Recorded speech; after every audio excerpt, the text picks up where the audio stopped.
Esse é um dos capítulos mais sombrios da história. Anos 70 depois de Cristo, 4 legiões romanas cercam Jerusalém. Sob o comando do general Tito, os soldados destroem a cidade e o templo. Mais de 1 milhão de pessoas morrem. A queda de Jerusalém. Uma história de oportunidades perdidas e de avisos esquecidos. Um presságio. A queda de Jerusalém. Parte 1.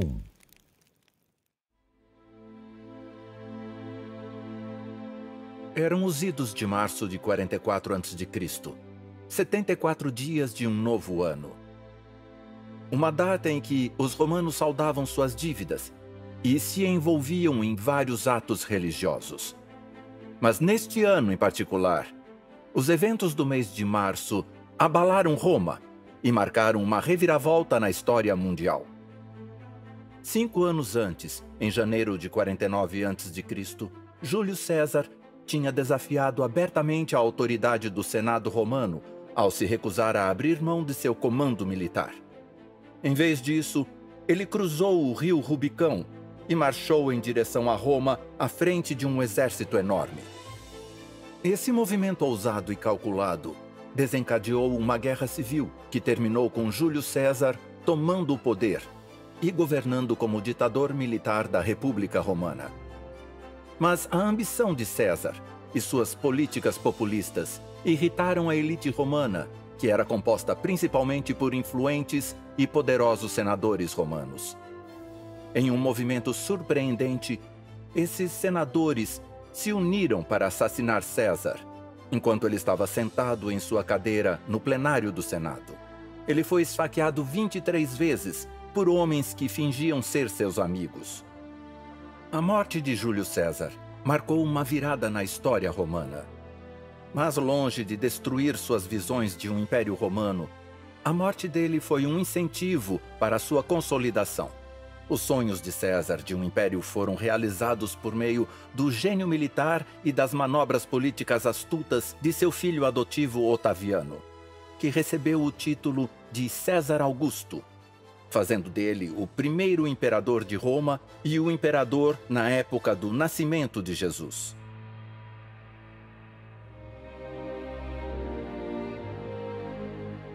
Em uma região distante do império cada vez maior, um pobre carpinteiro e sua esposa viajaram de Nazaré a Belém.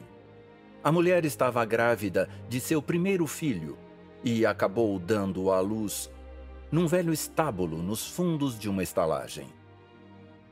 Aquele menino, envolto em panos e ninado em uma humilde manjedoura, estava muito longe da opulência e do poder da corte imperial romana. E, no entanto, ele exerceu mais poder do que qualquer imperador romano jamais exerceria. A partir de agora, veremos uma nova série sobre a história de 2 impérios e 2 ideologias. A ascensão de Roma mudou o mundo inteiro, mas a ascensão do cristianismo também. Um mundo, 2 reinos. 2 reinos com métodos e mensagens muito diferentes. Vamos juntos explorar o nascimento do Império Romano e da Igreja Cristã e como cada reino impactou e se opôs ao outro no episódio de hoje dessa jornada incrível.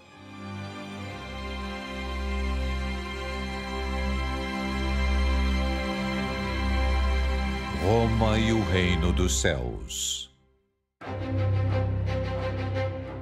O Império Romano nasceu em 27 a.C., após quase 2 décadas de derramamento de sangue e tumultos. Tudo começou quando Júlio César atravessou o Rubicão, desafiando o Senado romano. E não parou por aí. Os planos de César para o domínio absoluto de Roma nunca viram a luz do dia. As reformas e planos ambiciosos dele irritaram a elite política e social da República e criaram inimigos poderosos entre a elite governante. A situação chegou ao auge no começo de 44 a.C. e começou a se aproximar perigosamente da traição após uma série de eventos, cada um mais incriminador que o outro. Cada um desses eventos parecia apontar para um único resultado inevitável nas mentes do Senado romano. Para eles, Júlio César não queria apenas mudar o cenário social e político da República, mas ele também queria acabar com o conceito de república e se coroar rei de Roma. Então, em 22 de fevereiro de 44 a.C., Cássio Longino se encontrou com seu cunhado, Marco Bruto. Os dois eram senadores romanos e temiam que Júlio César estivesse acumulando muito poder. Na calada da noite, no meio da escuridão, os dois homens bolaram um plano ousado e sinistro. Júlio César deveria morrer. Ele precisava morrer, e eles ficariam mais do que felizes em fazer isso acontecer e facilitar o fim dele. Rápida e silenciosamente, eles começaram a sabotar Júlio César e recrutar outros senadores. E embora seja necessário apenas um homem para assassinar outro, não importando a posição social que ele ocupe, Cássio e Marco sentiram que precisavam de segurança. Caso os apoiadores de Júlio César ficassem violentos e os acusassem de traição, eles precisavam ter um argumento plausível a favor do que haviam feito. Eles imaginaram que, se conseguissem o apoio de senadores romanos importantes, poderiam legitimar o assassinato e salvar suas próprias vidas. Um senador após o outro se juntou à trama. Logo, a rede de conspiradores cresceu com os homens mais influentes do Senado. Parecia que todos estavam no plano. Todos, exceto homens como Marco Antônio, o homem em quem Júlio César mais confiava. Uma reunião no Senado foi marcada para o 15º dia do mês de março, e foi decidido que o assassinato aconteceria naquele dia, no plenário do Senado. Assim que César entrou no plenário do Senado, os conspiradores entraram em ação. Lúcio Cimbro foi o primeiro a fazer alguma coisa. Ele se aproximou de César com uma petição. Cimbro pediu a César que permitisse que seu irmão exilado voltasse para Roma. Enquanto César lia o documento, os conspiradores foram lentamente na direção dele. Fingindo ser uma demonstração de apoio a Cimbro e seu irmão exilado, eles cercaram César e alguns deles, descarregando toda a raiva, começaram a maltratá-lo. Daí Casca desferiu o primeiro golpe, mas César conseguiu desviar. Surpreso e enfurecido, César começou a exigir que os senadores recuassem. Mas em vez de recuar, eles sacaram suas adagas escondidas e o esfaquearam 23 vezes. Foi um fim terrível e grotesco para a vida de um homem poderoso. A morte de César desencadeou uma onda de matança e tumulto em toda a República. Em 16 de janeiro de 27 a.C., o filho adotivo de César, Otaviano, recebeu o título de Augusto pelo Senado. E foi desse jeito que a República foi transformada em um império. Mas não foi só uma transição que aconteceu num piscar de olhos. Após a morte de César, Otaviano começou a acumular silenciosamente mais e mais poder, até que todos os poderes políticos, cuidadosamente separados de Roma, se concentrassem nele. Ele assumiu papéis de senador, cônsul, tribuno, Pontifex Maximus ou sacerdote supremo e comandante militar supremo ao mesmo tempo.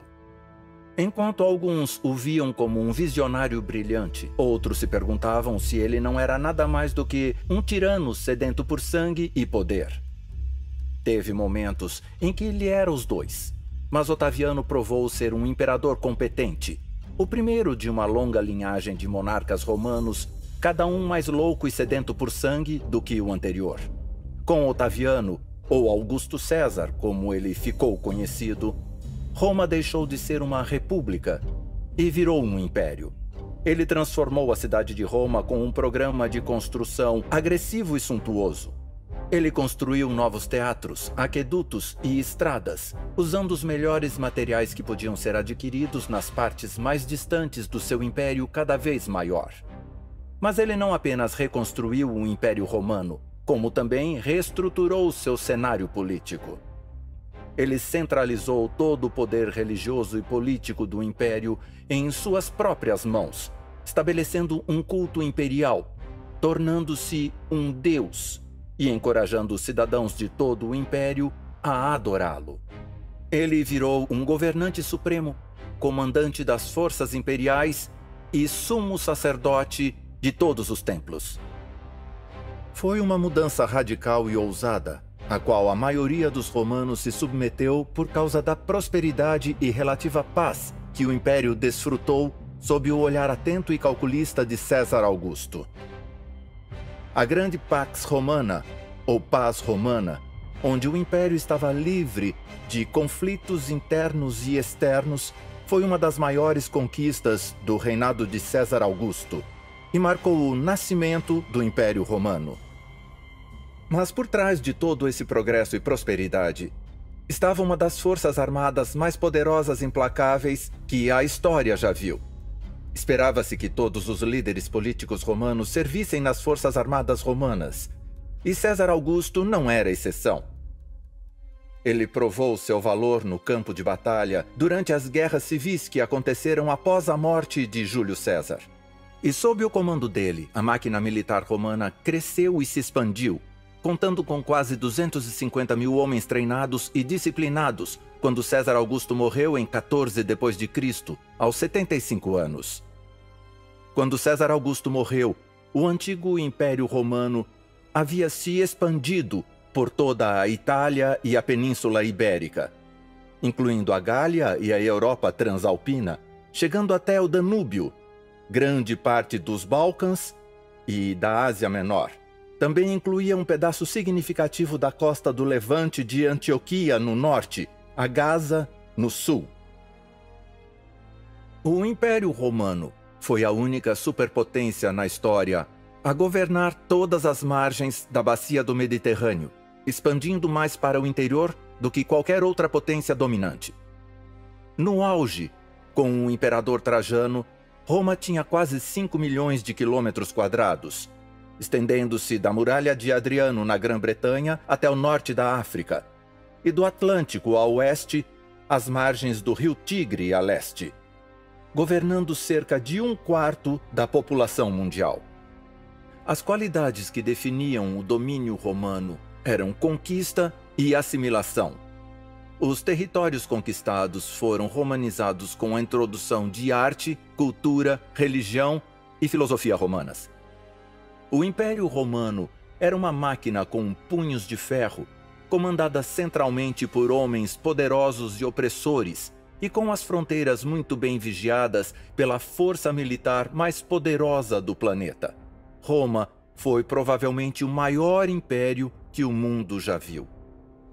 Foi o poderio militar romano que tornou o império tão forte e duradouro. Roma tinha uma cultura guerreira, como se vê no fato de que garantir um cargo político, mesmo dentro da velha república, dependia de ter servido no exército. Isso significava que as façanhas mais importantes de Roma foram conquistadas no campo de batalha, e toda a máquina do Estado dependia de um exército profissional para sobreviver e prosperar. No seu auge, no século III d.C., Roma contava com quase 500 mil de soldados em todo o império. Um exército composto por várias unidades de infantaria pesada, com 5 mil homens. O exército romano estava espalhado por todo o império e dominava uma grande porcentagem do tesouro imperial. O exército romano não era apenas implacável, mas também incrivelmente disciplinado, quase sobre-humano. Eles também eram rápidos, marchando grandes distâncias em curtos períodos de tempo por todo tipo de terreno e em todo tipo de clima. Virgílio, um antigo filósofo e escritor romano, comentando sobre o propósito do exército romano, escreveu: "Sua tarefa, romano, será governar os povos do mundo em seu império. Estas serão suas artes: impor um padrão para estabelecer a paz, perdoar os derrotados e combater os que resistem."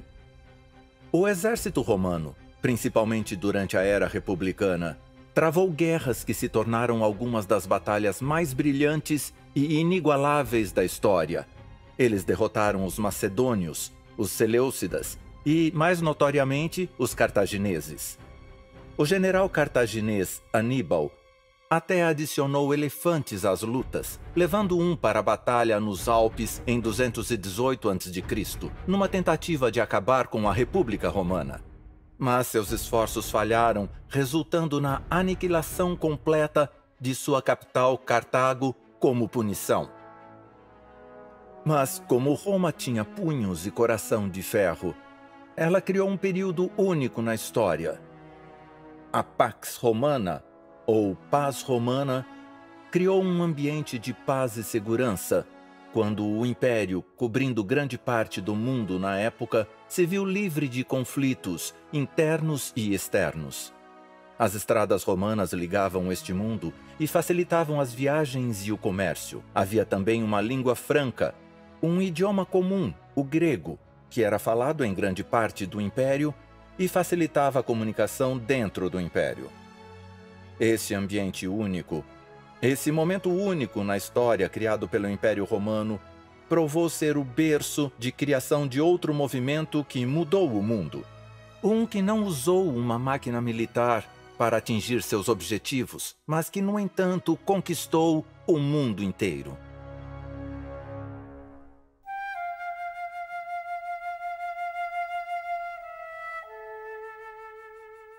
Em uma área distante do Império, numa cidadezinha no meio das colinas da Galileia, um carpinteiro chamado José passou por uma situação complicada. Ele estava noivo de uma jovem chamada Maria, que contou a ele uma história absurda e perturbadora. Maria afirmou ter sido visitada por um anjo que disse que ela daria à luz o tão esperado Messias. De fato, José era um homem devoto. E como qualquer outro judeu da época, ele tinha grandes esperanças quanto ao aparecimento do Messias. Os judeus do primeiro século depois de Cristo acreditavam que o Messias viria para derrotar os romanos e estabelecer um reino eterno e invencível na terra, com Jerusalém no centro. Mas a história de Maria era inacreditável demais. De volta à carpintaria na Galileia, José estava tentando descobrir um jeito de terminar discretamente seu noivado com Maria. Ela estava grávida e ele não era o pai. Mas Maria afirmava que a criança era o Filho de Deus. Numa noite, enquanto José dormia, ele teve um sonho, e um anjo apareceu para ele com uma mensagem especial dizendo: "José, filho de Davi, não temas receber Maria, tua mulher, porque o que nela está gerado é do Espírito Santo." Depois que o anjo confirmou que a criança que Maria carregava era de fato o Messias, ele designou uma missão a José. "Um menino nascerá, e você deverá dar-lhe o nome de Jesus, porque ele salvará o seu povo dos seus pecados." A missão do Messias não era salvar seu povo dos romanos, mas salvar seu povo de seus pecados. No entanto, o equívoco popular sobre a missão do Messias seguiu Jesus durante todo o seu ministério na terra. Cada milagre que ele realizou, cada sermão que ele pregou, foi mal interpretado e visto a partir do paradigma de uma revolução judaica contra os romanos. Era a esperança mais fervorosa dos judeus e uma que eles esperavam que Jesus cumprisse e concretizasse. Embora Jesus repetidamente tentasse mudar essa ideia deles, suas palavras não eram ouvidas. Quando o povo percebeu que ele podia alimentar 5.000 homens com nada mais do que alguns pães e peixes, eles ficaram muito felizes. Eles o imaginaram alimentando um exército de milhares com poucos recursos. Quando viram ele curando os enfermos, o imaginaram curando soldados feridos num campo de batalha. Quando ele ressuscitou os mortos, eles perceberam que poderiam ser invencíveis. Mas Jesus tinha outros planos e outra missão. Ele veio para salvar o mundo do pecado, não para salvar a nação judaica daquela opressão de Roma. Continuou firme em sua missão, destemido. Mesmo quando ele foi traído por um de seus discípulos de maior confiança e negado por outro, ou condenado perante Pilatos, Jesus articulou consistente e claramente o propósito de sua vida e obra.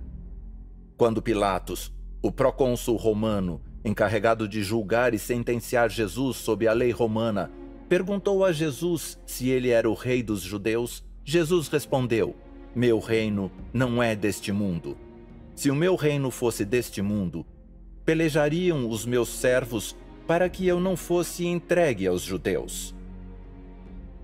Pilatos respondeu fazendo a mesma pergunta a Jesus novamente: "Então, tu és rei?" E Jesus respondeu: "Tu dizes que eu sou rei. Eu para isso nasci, e para isso vim ao mundo, a fim de dar testemunho da verdade. Todo aquele que é da verdade, ouve a minha voz." A missão de Jesus era de natureza inteiramente espiritual, enquanto os judeus procuravam um Messias que liderasse uma revolução militar. E com raiva, ódio e desapontamento pela falta de vontade dele de aceitar aquelas ideias, eles pediram sua morte. Jesus foi crucificado numa cruz romana, uma punição reservada para criminosos comuns. Foi a morte mais dolorosa e excruciante já concebida pelo homem.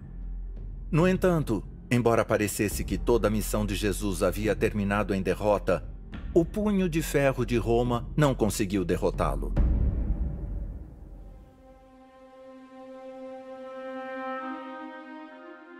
Três dias depois de ter sido colocado no túmulo, Jesus ressuscitou da sepultura triunfante e vitorioso. Sua missão estava cumprida.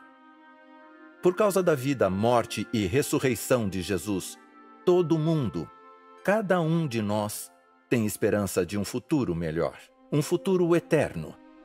A Bíblia diz em João capítulo 3, versículo 16: "Porque Deus amou o mundo de tal maneira que deu o seu Filho unigênito para que todo aquele que nele crê não pereça, mas tenha a vida eterna." A missão de Jesus na Terra era dar a todo ser humano a oportunidade de experimentar a liberdade das algemas do pecado. Uma liberdade que traz paz interior, esperança e felicidade. Por esse propósito, ele viveu, serviu e morreu. A cidade de Jerusalém estava no centro dos momentos finais de Jesus na Terra.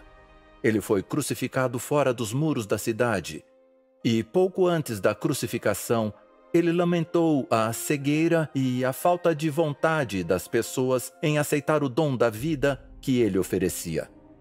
De Jerusalém, a igreja cristã se espalhou rapidamente pelo território romano. O movimento era frequentemente visto com desconfiança pelos cidadãos romanos e também pelos poderosos. Em um mundo onde as pessoas adoravam várias divindades pagãs, a ideia de adorar um único Deus era considerada ridícula. Pior ainda, a ideia de adorar um Deus que se tornou homem e se permitiu ser crucificado numa cruz romana era inaceitável. O termo cristão foi registrado pela primeira vez na cidade síria de Antioquia, onde os seguidores deste novo movimento foram chamados de cristianos ou seguidores do Cristo. Mas não eram apenas ideias radicais que separavam os cristãos. Era um estilo de vida radical também. A civilização greco-romana centrava-se na adoração no templo. Os deuses eram parte integrante da atividade diária. O cristianismo recusou-se a reconhecer qualquer Deus, exceto o único Deus verdadeiro e seu Filho Jesus Cristo. Os cristãos se recusavam a se conformar com as normas e as tendências sociais impregnadas de religião pagã. Os cristãos eram tão radicais e contraculturais que quando Paulo foi à cidade de Tessalônica, na Grécia, os moradores exclamaram: "Estes homens, que viraram o mundo de cabeça para baixo, chegaram aqui também." E isso era verdade. O novo movimento de Jesus virou todas as expectativas sociais de cabeça para baixo. Os cristãos eram odiados tanto pelos romanos quanto pelos judeus, mas o movimento abriu caminho através de um dos impérios mais seculares e hedonistas que o mundo já viu. Enquanto isso, em Jerusalém, os judeus ainda esperavam por um Messias. Os ânimos estavam aumentando, as expectativas estavam crescendo. A nação judaica estava se irritando com os atos de seus opressores romanos. Em pouco tempo, o ressentimento latente resultaria em uma rebelião violenta que colocaria Jerusalém e o povo judeu de joelhos.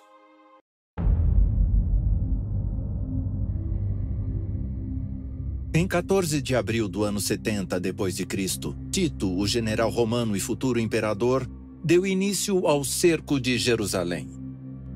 A cidade sagrada ficou cercada pelo exército romano. Cerca de 80.000 soldados, incluindo 4 legiões, uma delas sendo a lendária 10ª Legião, estavam posicionadas no Monte das Oliveiras com vista para Jerusalém. A cidade foi tomada num cerco mortal que se fechava cada vez mais. Não havia escapatória.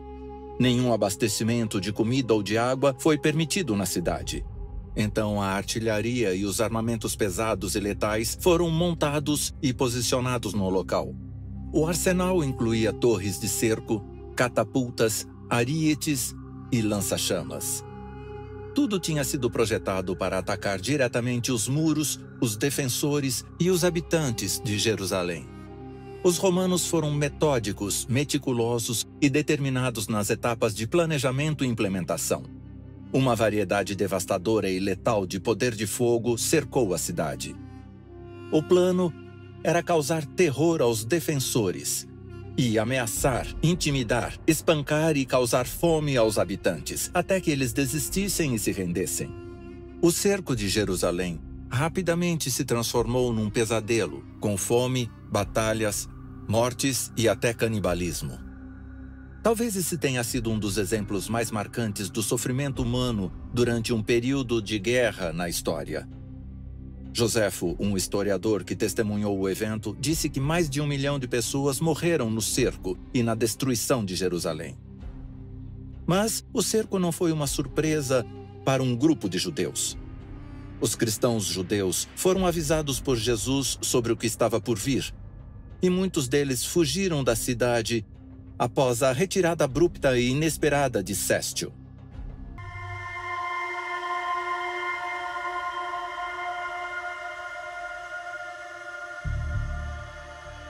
Numa noite sem luar na primavera, no ano 70 d.C., um pequeno grupo de judeus saiu silenciosamente em direção aos muros de Jerusalém.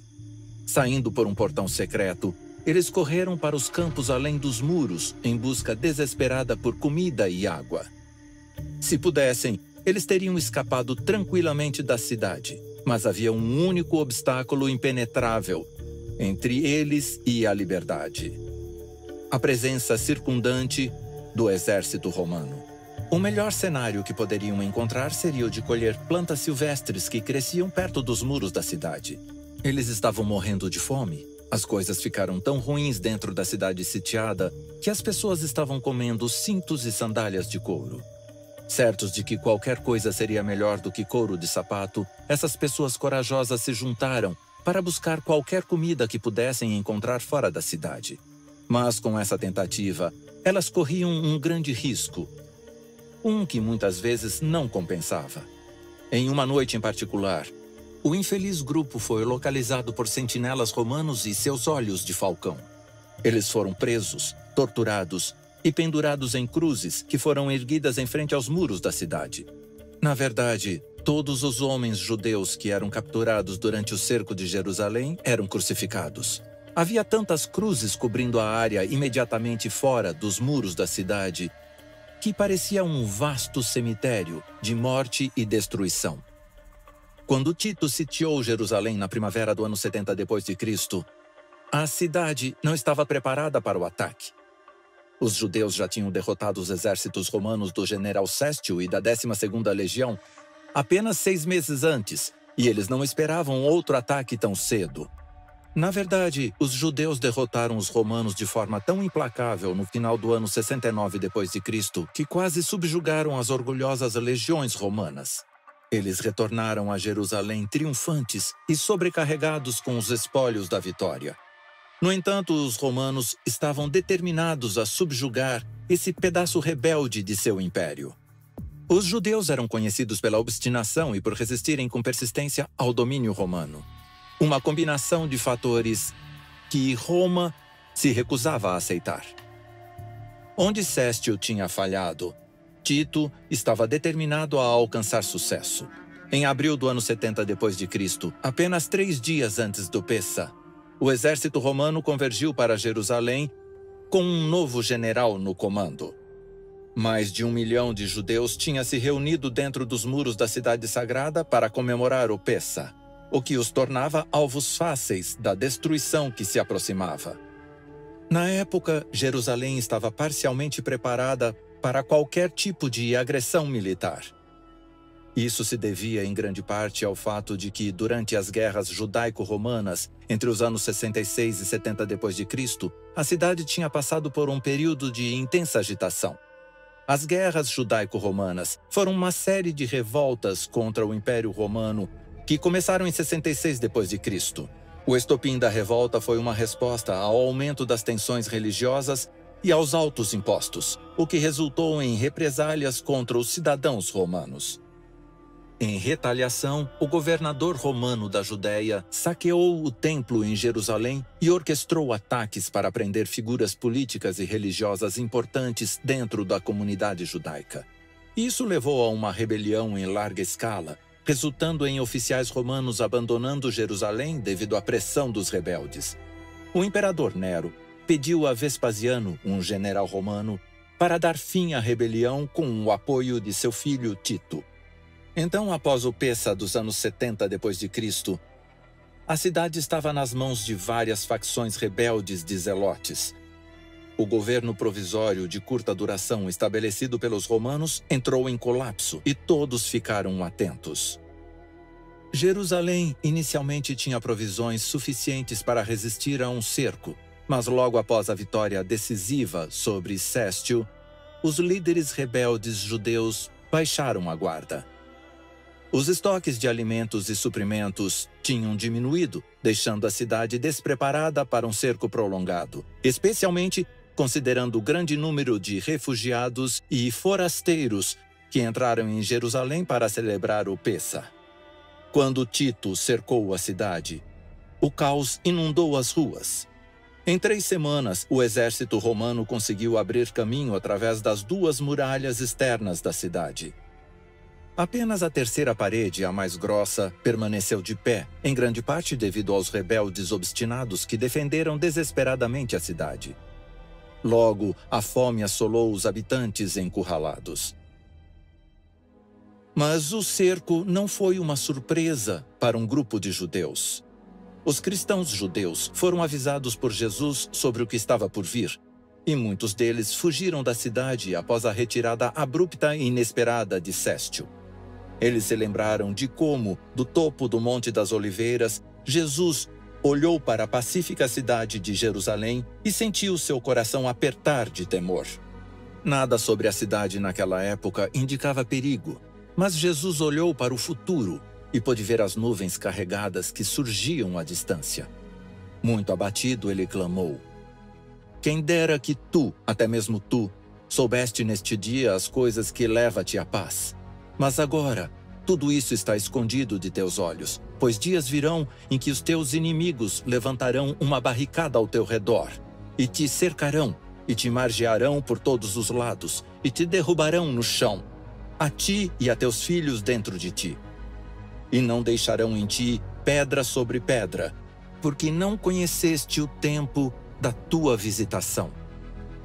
Quando Jesus falou essas palavras, encontradas em Lucas capítulo 19, versículos 42 e 44, a cidade de Jerusalém era uma imagem de paz e prosperidade. As enormes muralhas e palácios da capital pareciam zombar da ideia de destruição.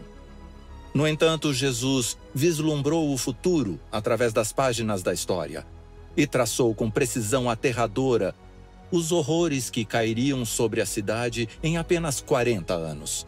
Jerusalém seria subjugada, a cidade assolada e o templo destruído. Quando Jesus se aproximou da cidade, a Bíblia nos diz que ele chorou por ela. Um estranho contraste com a alegria e o júbilo que o cercava. Ao seu redor, os gritos alegres dos adoradores lotavam as ruas movimentadas, ramos de palmeiras ondulavam e o povo o proclamava rei. Mas o coração de Jesus estava tomado de temor pelo destino de seu povo amado. Em poucos dias, Jesus saberia que seria crucificado. Mas o que mais o preocupava era a ruína iminente da cidade que ele amava e das pessoas que ele considerava seu povo.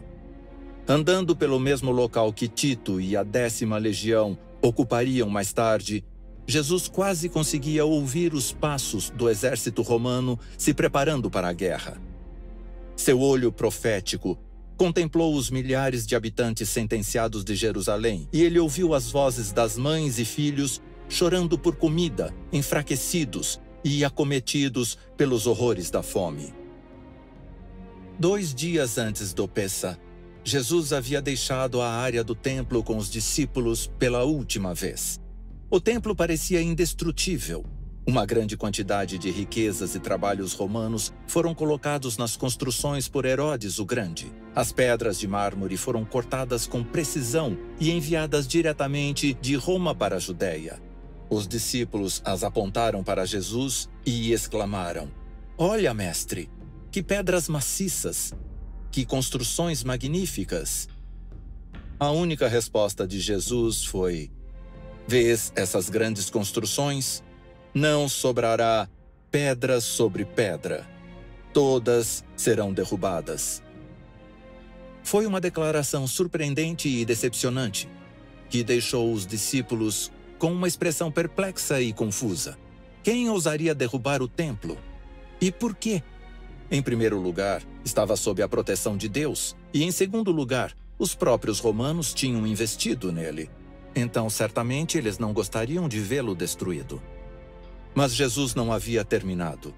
Ele lançou uma descrição profética detalhada da destruição de Jerusalém, que também serviu como uma descrição profética do estado do mundo imediatamente antes da sua segunda vinda. Encontramos a descrição em Mateus capítulo 24, e é uma resposta à pergunta feita pelos discípulos.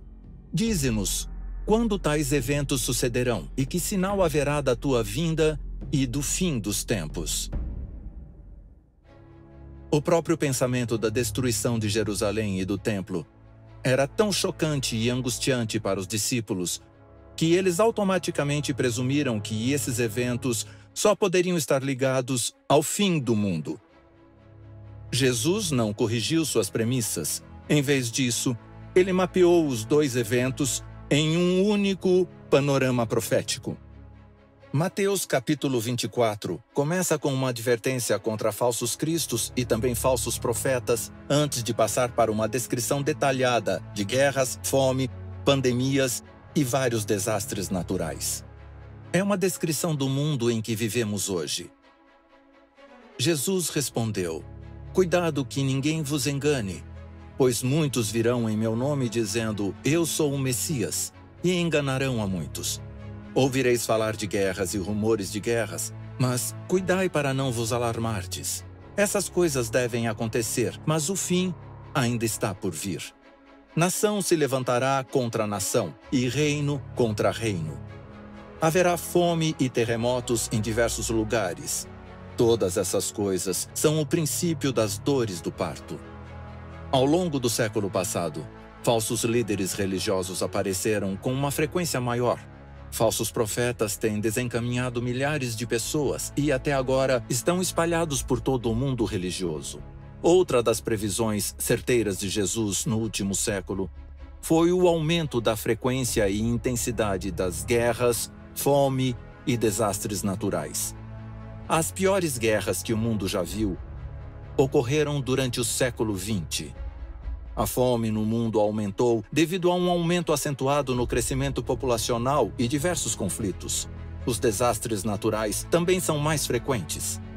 Na Austrália, apenas na última década, vimos alguns dos piores incêndios e inundações que o país já testemunhou. Nos últimos anos, o mundo viveu uma das piores pandemias globais da história. A pandemia de coronavírus se espalhou pelo mundo como uma maré letal, independentemente dos ganhos significativos que a ciência médica obteve no último século. Jesus se refere aos eventos que cercam sua vinda como dores de parto.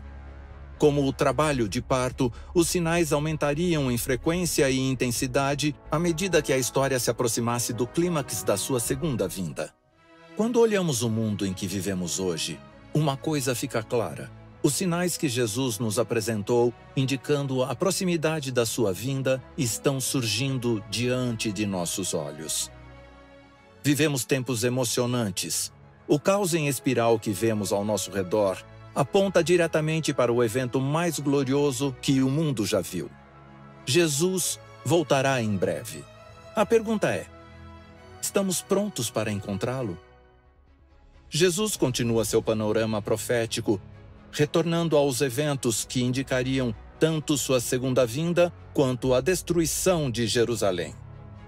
Um em especial é particularmente interessante. Quando então virdes que a abominação da desolação proferida pelo profeta Daniel está no lugar santo, quem lê, entenda. Então os que estiverem na Judéia, fujam para as montanhas. A passagem refere-se aos estandartes romanos portando as insígnias, tanto do império quanto do culto imperial, sendo fincados na área em que os judeus consideravam solo sagrado. Jesus alertou seus seguidores para que assim que vissem isso acontecer, deveriam se preparar para deixar a cidade, porque a destruição dela seria iminente. Jesus continuou e advertiu a todos que eles não deveriam hesitar. E quem estiver sobre o telhado, não desça a tirar alguma coisa de sua casa. E quem estiver no campo, não volte atrás a buscar as suas vestes. No momento em que notassem os sinais preditos se cumprindo, eles deveriam se preparar para fugir e escapar imediatamente.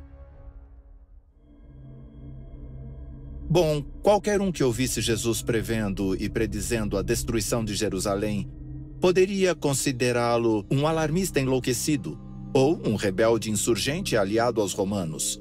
O que ele estava prevendo parecia impossível. Herodes não somente tinha esbanjado dinheiro na cidade para melhorá-la esteticamente, como também para fortalecê-la. As paredes foram reforçadas e numerosas torres e fortalezas foram construídas. Jerusalém era uma cidade situada numa colina que nunca poderia ser tomada. Mas, como diz aquele velho ditado, nunca diga nunca. Não importa se parecia inconcebível na época os romanos derrubarem Jerusalém. Eles derrubaram os muros, saquearam a cidade e a botaram abaixo. Nos 40 anos que se seguiram à morte de Jesus, Jerusalém ficou cada vez mais parecida com Roma, apesar do fato de que a cidade afirmava pertencer a Deus. Logo, o fascismo político começou a germinar. Havia muita insatisfação com o domínio romano que começava a borbulhar e a explodir com o passar do tempo. Entre os anos 66 e 70 d.C., os judeus entraram em confronto com os romanos. A luta é conhecida como Guerras Judaicas ou Rebelião Judaica. Então, no ano 70 d.C., por volta da época da Festa dos Tabernáculos, Céstio, o governador romano da região, cercou a cidade e a sitiou pela primeira vez. Foi uma provação assustadora, mas muitos dos judeus zelotes não estavam dispostos a desistir sem lutar. Para os cristãos judeus, os estandartes da águia romana, que foram fincados no solo sagrado de Jerusalém, invocaram uma lembrança da profecia de Jesus. Eles observaram e esperaram um sinal de que era hora para eles partirem. E assim como Jesus predisse, eles tiveram uma janela de oportunidades para escapar. De repente, sem aviso, Céstio Gallus ordenou uma retirada. A essa altura, os judeus estavam seriamente pensando em se render. A retirada repentina de Céstio, sem qualquer motivo aparente, alimentou suas fracas esperanças. Também alimentou as esperanças dos cristãos judeus. Enquanto os rebeldes judeus perseguiam Céstio, os cristãos judeus aproveitavam a oportunidade para deixar a cidade. Eles se reuniram na cidade de Pela, localizada na Pérea do outro lado do Rio Jordão. Por terem escolhido acreditarem nas palavras de Jesus e por agirem quando o tempo certo surgiu, nenhum único cristão morreu no cerco de Jerusalém. Tito retomou o cerco que Céstio tinha abandonado cerca de 5 meses depois, e desta vez não haveria uma segunda chance. A grande catapulta arremessou enormes pedregulhos nas paredes e na cidade. As altas torres de cerco foram colocadas no lugar com os arietes que foram projetados para esmagar e enfraquecer as paredes. Os romanos eram metódicos e implacáveis. Sob o comando de Tito, Jerusalém foi afligida pela fome. As mães devoravam os próprios filhos. Filhos roubavam comida de seus pais idosos e moribundos. As pessoas passaram a comer tudo o que encontrassem para sobreviver. O cerco de Jerusalém trouxe à tona o pior da natureza humana. Milhares morreram de fome e por doenças. Embora repelidos pelo que estava acontecendo dentro da cidade, os romanos se recusaram a abandonar o cerco. Eles estavam determinados a trazer terror aos corações dos judeus e a acabar com a prolongada rebelião de uma vez por todas. Eles capturaram prisioneiros e os torturaram, e depois os penduraram em cruzes. Os corpos dos mortos e moribundos eram empilhados ao longo dos vales. Cruzes, como árvores em uma floresta, povoavam o vale de Josafá. Mesmo assim, Tito não cedia. Ele não aceitaria nada menos do que uma rendição absoluta. Tito então se preparou para um ataque final. Ele deu instruções específicas para que o templo sagrado não fosse tocado. A construção era valiosa demais para ser incendiada descuidadamente em um conflito. Mas Jesus tinha predito a derrubada e destruição do templo. E a palavra de Deus é sempre soberana. No caos do ataque, um soldado lançou uma única tocha acesa no templo, e imediatamente as vigas com seus núcleos de cedro no local sagrado pegaram fogo. Horrorizado, Tito correu para tentar conter a situação, mas era tarde demais. Enfurecidos com a guerrilha dos judeus zelotes, os soldados romanos começaram a lançar mais tições no templo. Eles também sacaram suas espadas e massacraram todos os zelotes que conseguiram encontrar escondidos no templo. Fogo e sangue se misturaram. O sangue corria como água pelos degraus do templo em ruínas, em um córrego sinistro. Nada poderia ter sido feito para salvar o templo. Não muito tempo depois de o templo ter sido destruído, toda a cidade caiu nas mãos dos romanos. Os rebeldes judeus abandonaram suas torres e ameias, e Tito e seus soldados os encontraram desolados. Ele ordenou que a cidade e o templo fossem destruídos até os alicerces. Assim como Jesus tinha predito, não restou pedra sobre pedra. O que antes parecia impossível, agora era uma realidade. Se mais pessoas dentro da cidade tivessem ouvido as palavras de Jesus, elas teriam escapado com vida. Os seguidores de Jesus sobreviveram à destruição de Jerusalém. Eles espalharam seus ensinamentos por todo o Império Romano, dando origem a uma nova religião, o cristianismo. Em Jeremias capítulo 29, versículo 11, Deus diz: "Pois eu conheço os planos que tenho para vós, declara o Senhor. Planos para que prospereis e não para vos prejudicar, planos para dar-vos esperança e um futuro." Os planos de Deus para nós são sempre os melhores, mas para que Ele os execute em nossas vidas, Ele precisa de nossa cooperação. Se estivermos dispostos a colocar nossas vidas nas mãos dele, vamos nos encontrar, como os cristãos judeus, na segurança de Pela, e não no meio da destruição de Jerusalém. Há segurança na palavra de Deus. À medida que os sinais da vinda de Jesus aumentam em frequência e intensidade, sinalizando que o maior clímax da história da Terra não está distante, Deus nos oferece um porto seguro por meio de sua palavra. Os primeiros cristãos. Os degraus da arena em Cartago estavam simplesmente lotados de espectadores entusiasmados para um dia de entretenimento sob o sol brilhante do norte da África. E eles tinham muito o que comemorar, muito a agradecer. Eles faziam parte do maior império que já havia existido na face da terra. E Cartago era um monumento à grandeza romana. Mas atrás de um pequeno portão trancado, que dava acesso direto ao centro da arena, uma infinidade de passagens levava a uma variedade de pequenas celas situadas embaixo das arquibancadas. Lá, sob os pés dos espectadores, o clima era mais sombrio, carregado tanto de tristeza quanto de terror. O calor era insuportável e os prisioneiros tinham dificuldades para respirar. Havia 5 pessoas, 2 mulheres e 3 homens. Eles tinham sido presos pelo crime de serem cristãos.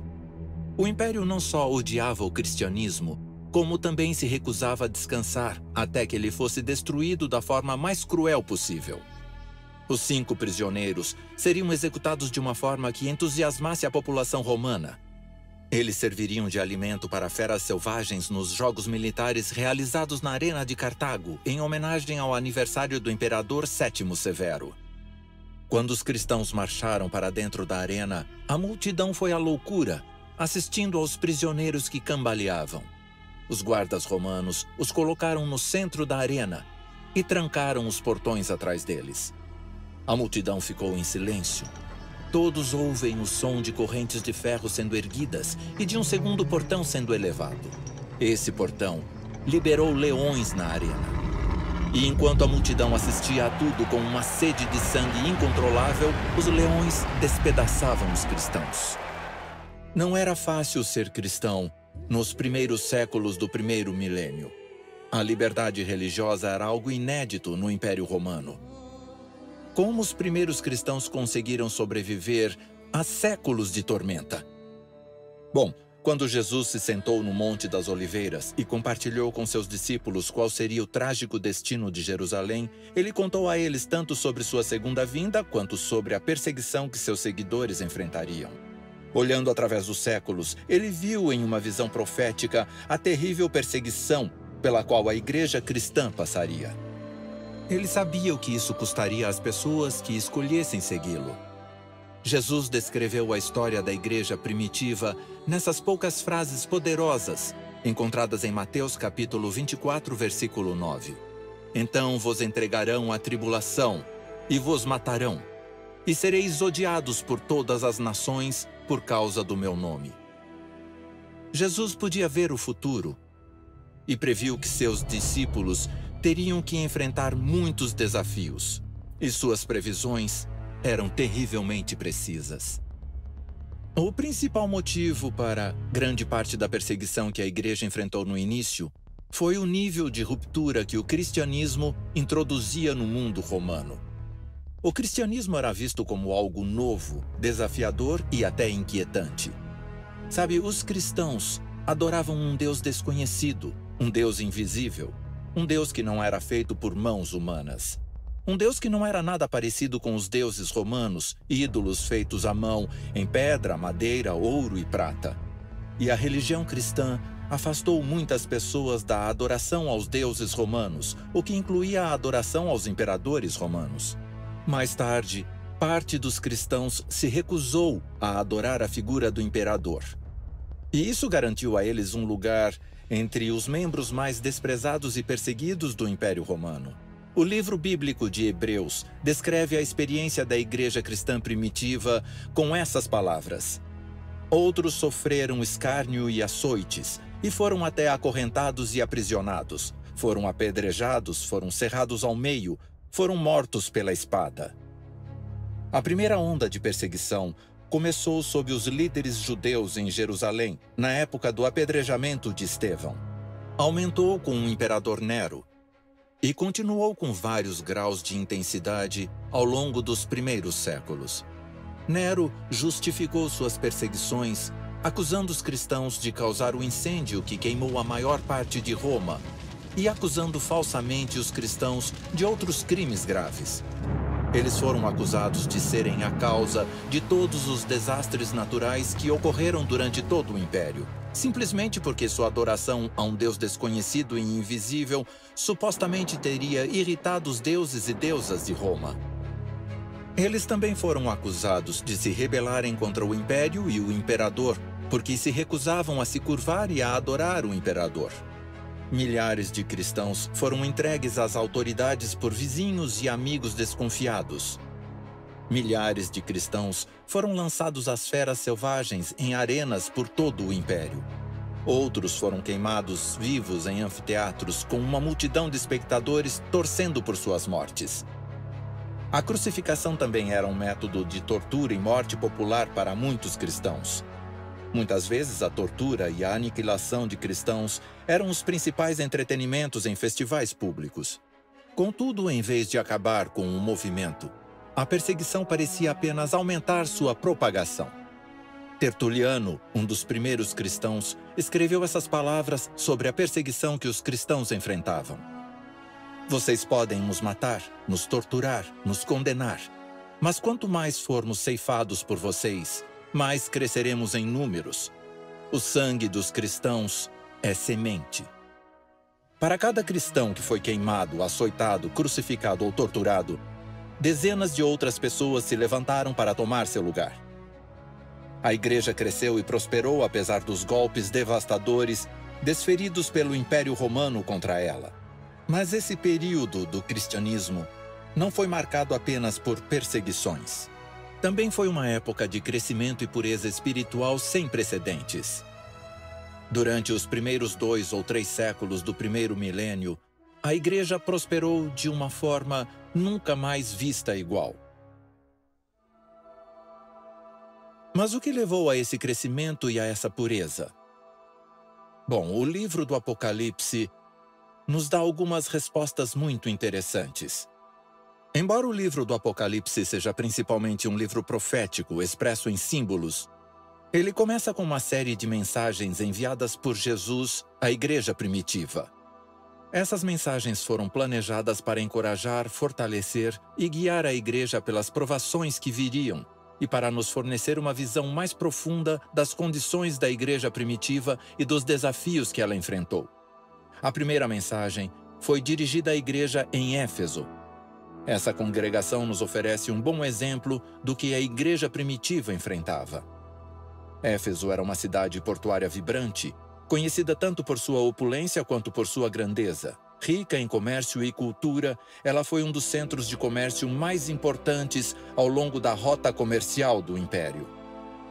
Mas a construção mais famosa de Éfeso foi o Templo de Ártemis, conhecida como Diana pelos romanos. A cidade era o principal local para a adoração da deusa considerada a divindade ligada à caça, ao parto, aos animais selvagens e à castidade. Quando o apóstolo Paulo visitou a cidade por volta do ano 52 d.C., ela era uma metrópole urbana devotada à adoração de Ártemis. Havia também uma pequena presença cristã na cidade que Paulo encorajou e com quem ele trabalhou para garantir que ela crescesse e se fortalecesse. A Bíblia nos diz que ele, apóstolo Paulo, entrou na sinagoga e por 3 meses falou com coragem, argumentando e persuadindo-os sobre o reino de Deus. Quando os ensinamentos do cristianismo começaram a se espalhar pela cidade, muitas pessoas começaram a mudar de estilo de vida.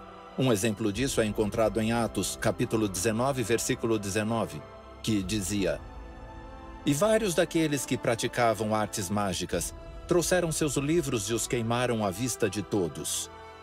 E calculado o valor deles, descobriram que chegava a 50.000 peças de prata." Essa revolução social logo começou a impactar a economia local. O crescimento da igreja levou a um grande declínio na compra dos ídolos de Ártemis ou Diana e outras mercadorias relacionadas a ela que eram vendidas fora do templo de Ártemis no coração de Éfeso. Um ourives chamado Demétrio, que produzia esses ídolos, reuniu a Associação dos Ourives e debateu sobre a diminuição de vendas, afirmando: vós sabeis que deste negócio tiramos nosso sustento, e vedes e ouvis que, não só em Éfeso, mas em quase toda a Ásia, este Paulo tem persuadido e afastado grande parte da população, dizendo que os verdadeiros deuses não são feitos pelas mãos.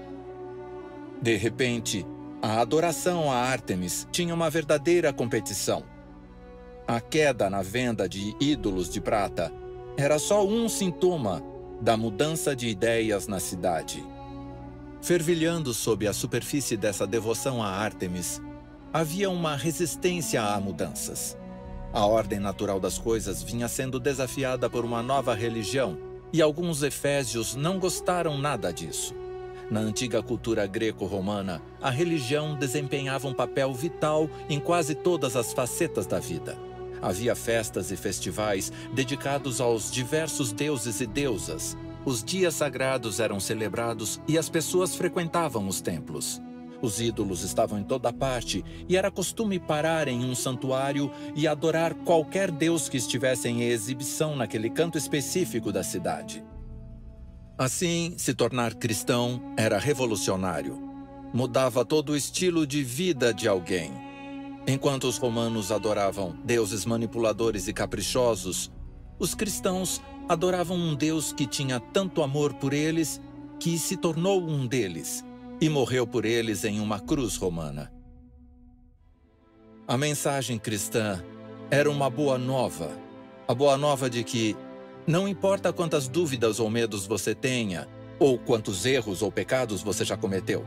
Se você aceitar Jesus e confiar plenamente nele, ele diz que nada vai separar você do amor dele. Não importa o que você enfrente na vida, você nunca enfrentará sozinho. Esta é a boa nova. Você está perdoado e está livre. Deus é por você e ele nunca deixará de amá-lo. Essa boa nova se encontra no cerne da fé cristã. Numa época em que ser cristão era impopular e perigoso, milhares de pessoas abraçaram esse novo movimento porque encontraram uma religião que satisfazia os anseios mais profundos de seus corações. A crença em Jesus lhes trouxe paz interior e felicidade duradoura. João, como os outros discípulos, sentiu pessoalmente a alegria da comunhão com Jesus. Foi isso que o motivou a compartilhar as boas novas de um Salvador. Isso também foi o que motivou outros cristãos a não só compartilharem sua fé, mas também se agarrarem a ela apesar da perseguição. Então, como os primeiros cristãos conseguiram se conectar com Jesus, mesmo quando ele não estava fisicamente presente? Bom, primeiro, Jesus tinha prometido enviar o Conselheiro, o Espírito Santo, como seu representante. Então sua presença estava sempre com eles. Em João capítulo 14, versículos 16 a 18, Jesus diz: "E eu rogarei ao Pai, e ele vos dará outro Consolador para ficar convosco para sempre, o Espírito da verdade que o mundo não pode receber, pois não o vê nem o conhece. Vós o conheceis porque ele habita em vós e estará em vós. Eu não vos deixarei órfãos, eu virei por vós." Jesus prometeu enviar o Espírito Santo a seus seguidores. O próprio Jesus estaria presente para eles na forma de seu Espírito e os confortaria e os ajudaria a enfrentar os desafios pelos quais eles passariam. Mas não foi somente a presença do Espírito Santo em seus corações que ajudou os cristãos a se conectarem com Jesus. Também foi o poder da Palavra de Deus que eles tinham na forma do Antigo Testamento, dos Evangelhos e das várias cartas escritas pelos apóstolos às igrejas. Durante seu tempo na terra, Jesus disse a seus discípulos: "Vós examinais as Escrituras, porque credes que nelas encontrareis a vida eterna, e são elas que testificam de mim." A melhor maneira de viver a comunhão com Jesus é por meio das Escrituras, e foi exatamente isso que a igreja primitiva fez. Eles passaram tempo estudando a Bíblia, a Palavra de Deus, não de forma superficial, e sim de forma aprofundada. Embora a igreja primitiva tenha passado por desafios significativos, eles não se desgastaram ou desistiram de sua fé. Porque, de forma cuidadosa e diligente, eles basearam suas crenças na palavra de Deus. Escrevendo à igreja de Éfeso, Paulo instruiu: "Por fim, sede fortes no Senhor e na força de seu poder. Vesti toda a armadura de Deus para que podeis resistir às ciladas do diabo. E tomai o capacete da salvação e a espada do Espírito, que é a palavra de Deus." Quando um soldado ia para a batalha naquela época, sua espada era tanto uma arma de ataque quanto de defesa. Ela não servia somente para atacar um inimigo, mas também para repelir um ataque. A Bíblia nos diz que somos todos soldados envolvidos numa batalha espiritual. Porque não é contra carne e sangue que temos que lutar, mas sim contra os principados, contra as autoridades, contra os poderes cósmicos sobre as trevas presentes, contra as forças espirituais do mal nos lugares celestiais. A palavra de Deus é nossa arma neste conflito cósmico. Foi a arma que a igreja primitiva usou para lutar contra os poderes das trevas. Mas as forças das trevas não poderiam triunfar frente à palavra de Deus, a Bíblia. Ela não só apresentou a verdade a todos os que estavam dispostos a ouvi-la, mas também transformou a vida de todos aqueles que escolheram segui-la. Um exemplo poderoso da fé e coragem da igreja cristã primitiva é a história de Policarpo, o bispo da igreja de Esmirna, uma cidade na Ásia Menor, que hoje é conhecida como a cidade de Izmir, na Turquia. Policarpo tinha cerca de 86 anos quando se tornou mártir. Ele provavelmente foi o último cristão vivo a ter conhecido um dos 12 apóstolos, tendo sido discípulo do apóstolo João. Policarpo foi preso e levado ao procônsul romano, cujo coração se amoleceu quando viu o idoso cristão. Na tentativa de oferecer a ele uma escapatória, o procônsul o encorajou a queimar incenso a César e jurar fidelidade a ele. "Jure por César", o procônsul requisitou. "Renegue o seu Cristo, e eu o libertarei." Quando Policarpo ouviu isso, ele fixou o olhar no jovem e impaciente procônsul e disse: "Por 86 anos eu o servi, e ele nunca me abandonou. Como posso blasfemar contra meu rei e meu salvador?" Policarpo foi levado para a arena e amarrado à estaca em que ele foi queimado diante de uma multidão de espectadores que clamava por seu sangue. Após sua morte, a igreja de Esmirna continuou a crescer. Infelizmente, não demorou muito para que a igreja fosse atacada de uma forma muito mais insidiosa. Enquanto a perseguição auxiliou a igreja a crescer e a prosperar, a paz, em troca do compromisso espiritual, provou ser sua ruína. O apóstolo Paulo advertiu os líderes da igreja em Éfeso que essa ameaça pairava no horizonte e os encarregou de salvaguardar a pureza da igreja. "Eu sei que, após a minha partida, lobos ferozes entrarão no meio de vós, que não pouparão o rebanho, e que dentre vós mesmos surgirão homens que falarão coisas perversas para atraírem discípulos para si." Lenta e insidiosamente, o perigo penetrou a igreja na forma da mistura de cristianismo e do paganismo. Durante os primeiros anos do movimento, a palavra de Deus tinha sido o alicerce sobre o qual a igreja foi construída. Mas, depois da conversão do imperador Constantino, a religião e as práticas pagãs romanas começaram a se infiltrar na igreja. Em pouco tempo, as tradições pagãs tomaram o lugar da palavra de Deus, e a igreja, antes pura e verdadeira, mergulhou em uma escuridão cada vez mais profunda. Por que é tão importante para a igreja em todas as épocas ter uma base firme na Bíblia, a única palavra de Deus? Em João capítulo 8, versículo 32, Jesus disse essas palavras a seus discípulos: "Conhecereis a verdade, e a verdade vos libertará." A verdade traz liberdade. É simples assim. Para que possamos prosperar e não apenas sobreviver, precisamos ter a luz da verdade. Mas onde encontramos a verdade? Mais uma vez, Jesus nos dá a resposta em João capítulo 17, versículo 17.